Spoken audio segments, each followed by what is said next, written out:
So welcome everybody, my name's Alan. I'm one of the owners, and I'm going to show you guys about the boat and how to drive it and how to stay safe out there and all that good stuff. But first I want to teach you a little of the spots to put your cell phones, keys, wallets. So we got a pretty generous storage box behind the seats, and you would just put all your cell phones, keys, wallets, anything that can get lost or wet out there you want to put back there. Then you just lock the box back up and it's secure. Behind the driver's seat will be a cooler of water, and here's your cup holders right here, and then you got your passenger seat with a nice armrest to hold on to. Although it's not a violent ride, you feel more secure holding on to something. All right, then this is the driver. You got your steering in your left hand because it's a stick, and you got your power in your right hand. Don't get them confused because it won't work that way. So I usually start with the steering first because it's the trickiest, but it's the easiest as well. You can't overthink it. But basically, you push the steering stick forward and look what it does to the engine. I want you to watch the engine. All it's doing is turning the engine. So now you just need to know which direction that's going to be. So when you push, your right shoulder goes out a little bit, you're going to go right. When you pull, see how my left shoulder goes out a little bit? You're going to go left. Straight up and down is straight. So basically, you just drive the boat with the power, turning right, turning left, going straight. At faster speeds, all you need is a little bit of steering. At slow speeds, you might have to go all the way to the deck with the steering. And we don't want that cooler in the way back here or anything back there. So again, if you don't remember your shoulder thing, push to go right, pull to go left, and we're good to go. Any questions on that? All right, let's go to the throttle. So this throttle is all your power. It's much more important than the steering. If you make a steering error, you're going to be okay. If you make a power error, you don't want to run into stuff, okay? These boats start and stop in about 2 to 3 seconds. So in other words, gets up and goes in about 2 or 3 seconds, and as soon as you let off the throttle, it stops in 2 to 3 seconds, which is great. It's also foam filled, so it'll never sink. And we've been using these for almost 4 years now. Not one is flipped over, and we designed it not to flip over, and I'll show you why in a second. But let's get used to the throttle. How many boaters do we have here? All right, so you boaters should know that it's locked into neutral. You cannot get it out with a sledgehammer. What you have to do is pull up on what we call the clutch. All right, so you have to pull up on the clutch and move it forward. That is 2 miles an hour, and I'll show it to you again. You have to, in order to get it out of neutral, you have to pull up and push forward. 2 miles an hour. Now we're gonna put out of the no wake zone, and we're gonna follow each other. The guide's gonna be the lead boat always. 30 yards behind them is the first boat. 30 yards behind that boat is the second boat. 30 yards and 30 yards. So we're all 30 yards apart. A lot of our shy and non-aggressive people, they're 100 yards back, and we don't want to see 100 yards. We want to see 30 yards or thereabouts.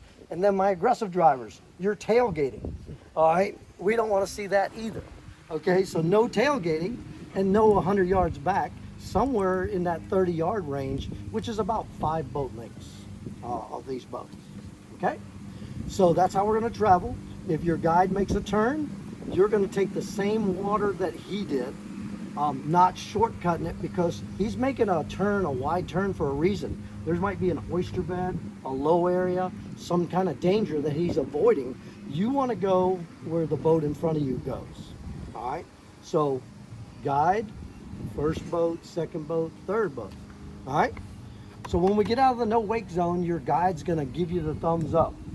Thumbs up means we're getting ready to take off. All right, and with these boats, you have to pretty much give it full throttle to get up and on top of the water, because they're a lot easier to drive on top of the water than they are dragging in the water. All right, so you get it up to full throttle, then you can come back off the throttle a little bit. But notice I'm not holding any buttons. This throttle you go faster, slower, anytime you want.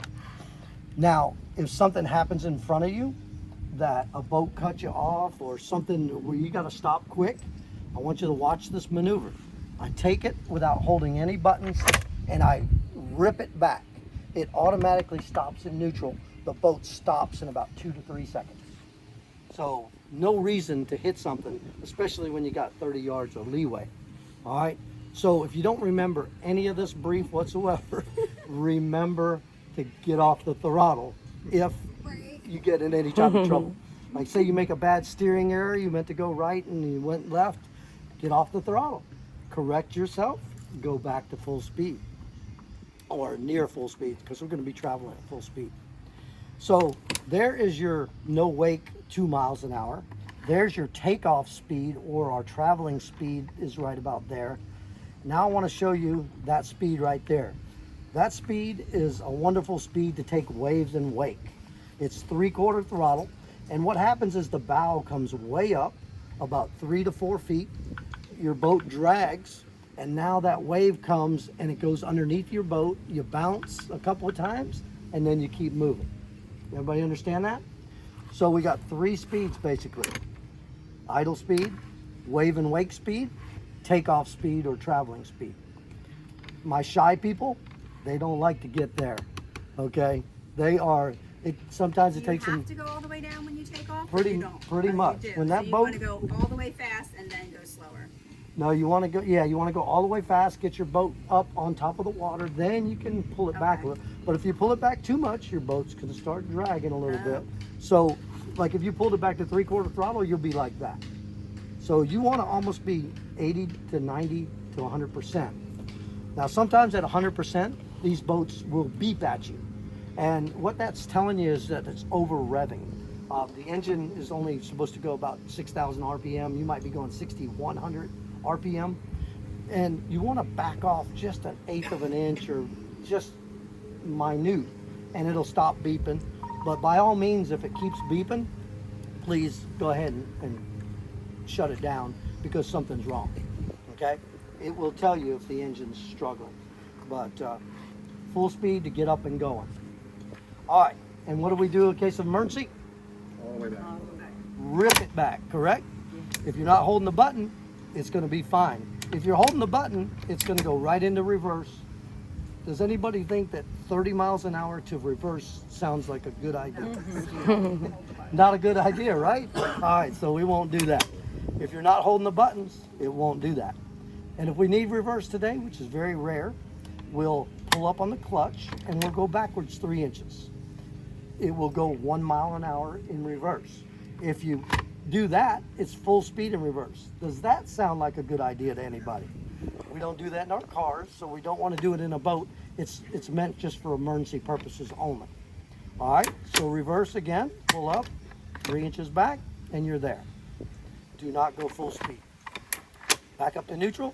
The last button is on your thumb right here. This is what we call the trim switch. The trim switch, when you hit the up portion of it, it's going to lift the motor up. When you hit the bottom of it, it's going to put the motor down. Very rare that we even have to mess with the motor. So here's what I want you guys to do. Put it all the way down. It'll start whining. Let it go. Do not touch that button again. All right. I even tell people to put their thumb over here because your natural resting place is right there. Or some people hit it with their hip. If you accidentally hit it, put it back down. Here's what it'll do if your engine's up. The boat, instead of planing nice and smooth on the water, it will porpoise. Okay, and we don't like porpoising. Okay, we want to see those dolphins, not be them, right? So if your boat's doing this, hit your trim switch down. It'll run nice and smooth. All right, the last thing, well, one of the last things is we want to put this safety lanyard on your life jacket. It goes right on the little D-ring. And what this does is if you should happen to fall out, which is very rare, it's going to shut the motor off so your passenger doesn't go on a solo tour by themselves, okay? So that's what this cord does. We'll have it on anytime the engine's running. You got to have that on.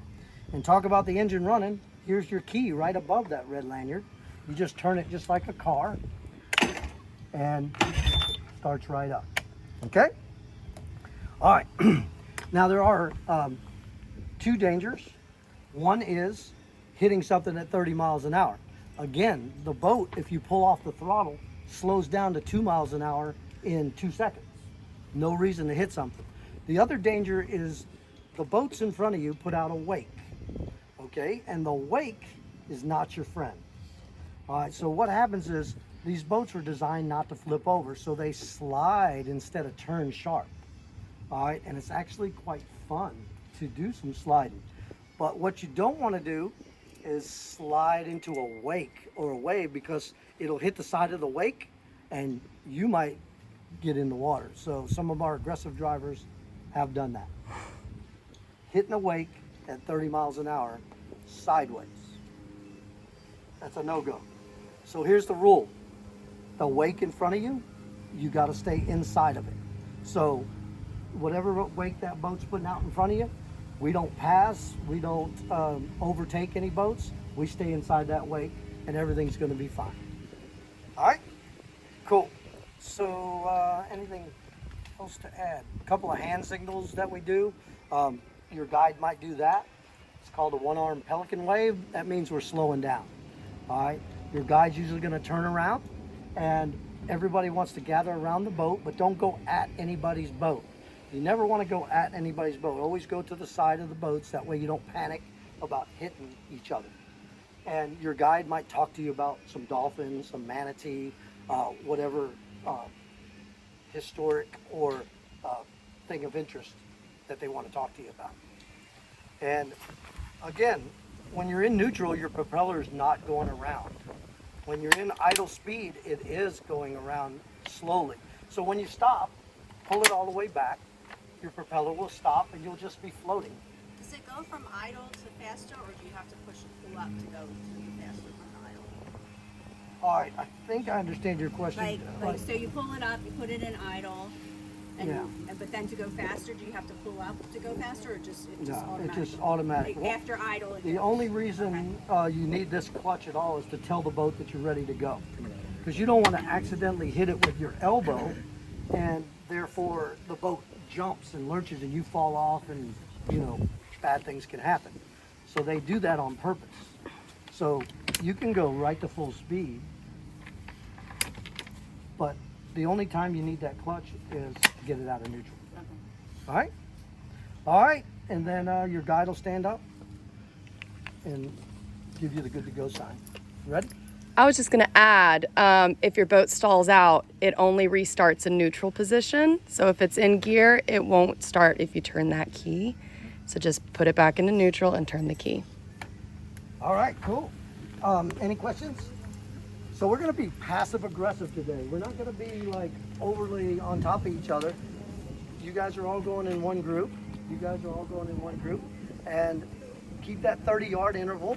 And if you get too far back, it means you're going too slow, okay? We want to get everybody up and going. We don't want you to be scared. We want you to be passive aggressive, okay? So if you're too far back, give it some gas. If you're tailgating, get off the gas and give yourself some room in front of that boat. All right, these are our fancy life jackets. They weigh less than a pound. They don't think they can save anybody, but they can, because they got an ingenious design here that if it detects water in here, it's going to blow up automatically because it's got a CS canister in there. So it's going to blow up like an inner tube around you if it detects water. If you're in the water and it didn't do that, you can pull this emergency tab and it will blow up. But if you have the worst luck in the world and nothing did it, and you're not in shallow enough water to stand up, there's a blow tube. You just undo the Velcro, and there's a blow tube here. You can manually blow it up. We've never had to do that, but you never know, so I need to tell you guys. All right, so we put these on like a backpack, and we go from there. All right, so we're gonna just have you guys come around here and put these on you, and then we're gonna get you out there. That's good on the film. All right, so anyway.